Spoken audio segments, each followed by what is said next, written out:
Estamos en un proceso de cambio en todo el mundo. Un proceso de cambio al que los que primero llegan son los propios pacientes. Cada vez hay más pacientes que quieren saber y decidir. Un poco más tarde empieza el proceso con los profesionales. Y parece que los últimos en incorporarse al nuevo modelo autonomista son los familiares de los pacientes. Y esto es un proceso que tiene que ver con la evolución histórica de las sociedades occidentales. No es una moda pasajera, ni es un capricho, ni una corriente jurídica, y desde luego tampoco es el resultado de que la asistencia pública esté degenerando o que los pacientes estén cada vez más mal educados, ni mucho menos. Esto es el resultado de un cambio global en las actitudes. El ciudadano occidental quiere cada vez más saber lo que hace, ser libre para elegir y orientar su vida. Y este proceso lleva ya en la sociedad occidental unos cuantos siglos desarrollándose.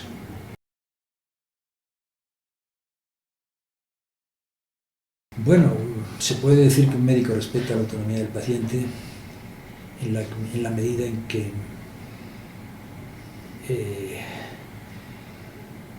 procura informarle, convencerle, respetarle y por lo tanto se relaciona con él como un ser humano igual, al que no basta con darle órdenes o con tratarle como un simple menor de edad al que solo le corresponde obedecer las indicaciones.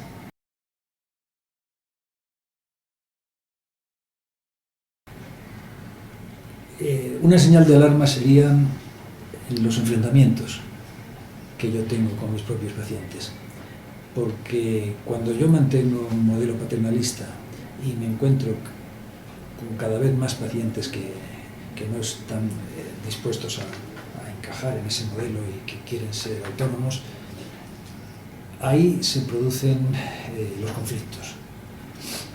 Una señal de alarma entonces es los enfrentamientos o los conflictos que yo tengo con mis propios pacientes, porque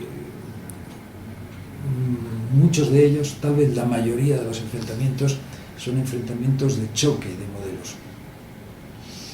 Si yo veo que los pacientes me reclaman, me preguntan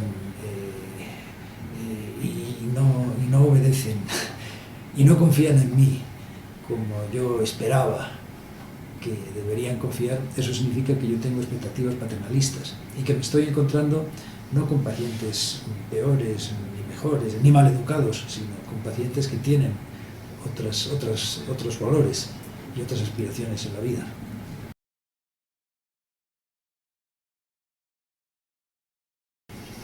Bueno, el consentimiento informado es el instrumento que la bioética y las legislaciones de los países han puesto a punto para dar este poder a los pacientes.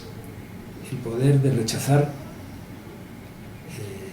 las indicaciones de los médicos y el poder de elegir entre las alternativas que esos mismos profesionales les presentan. Es un instrumento. Bueno, hoy en día el consentimiento informado no es un lujo, ni que solo sirve para perder el tiempo, sino todo lo contrario. El consentimiento informado se ha convertido en algo intrínseco a una verdadera relación entre dos seres humanos adultos, en el que nadie tiene derecho a imponer o a exigir obediencia sin explicar por qué y sin dejar en libertad a la otra persona. De manera que ahora el consentimiento informado,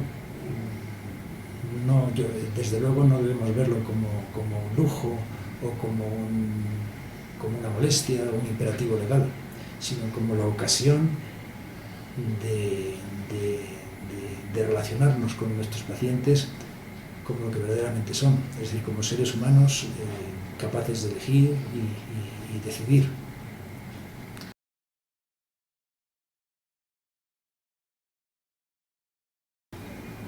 No, el formulario, bueno, no es nada más que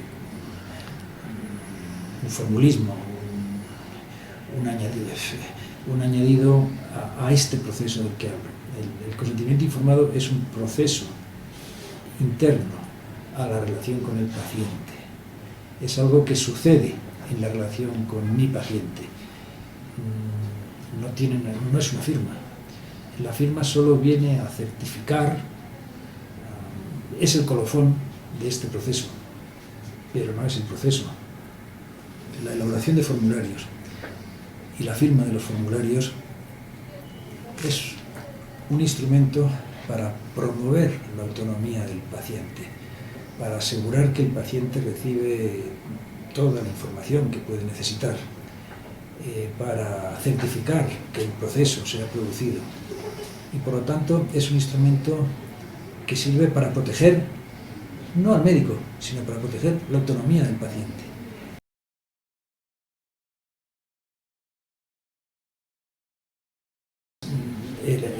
El que el médico pudiera presentar la firma de un paciente en el formulario correspondiente, sí podría ser un indicio de que efectivamente el consentimiento informado se ha producido. Y digo un indicio porque bastaría que el enfermo dijera que a él nadie le ha informado verbalmente de nada, que nadie le ha dejado preguntar nada y que ese formulario simplemente se le ofreció a algún personal subalterno de camino al quirófano, para que la firma tampoco sirviera para proteger al médico frente a la denuncia de ausencia de consentimiento.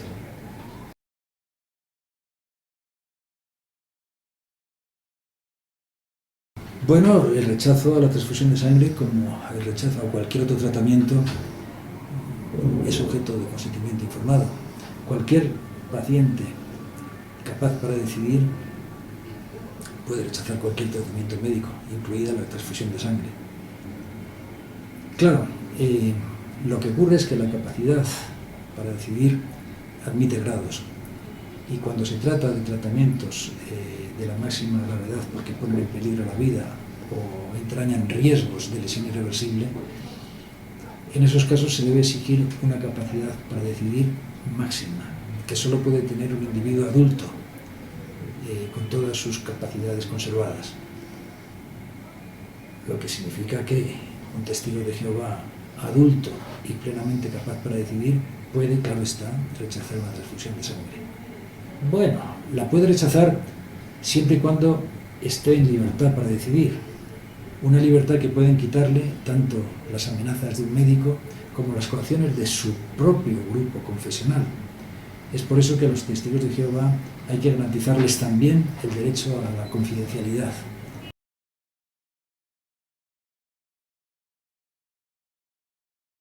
La capacidad para decidir es la posesión de un conjunto de actitudes básicas, es decir, es la actitud para comprender la información que se recibe, la actitud para procesarla, la actitud para deliberar de acuerdo a mis propios valores, y finalmente pues un estado de salud metabólica y psicológica suficiente como para llevar a cabo todo este proceso de comprender una información y tomar decisiones. Esto es algo que un profesional puede hacer. La evaluación de la capacidad para decidir es algo que todo paciente, todo profesional debe determinar antes de tomar alguna decisión con un paciente. Es el profesional el que tiene que determinar la capacidad para decidir. Basta una breve conversación con el paciente, basta preguntar ciertas preguntas estratégicas al paciente acerca de cómo han comprendido la información, un pequeño diálogo en torno a los porqués del paciente.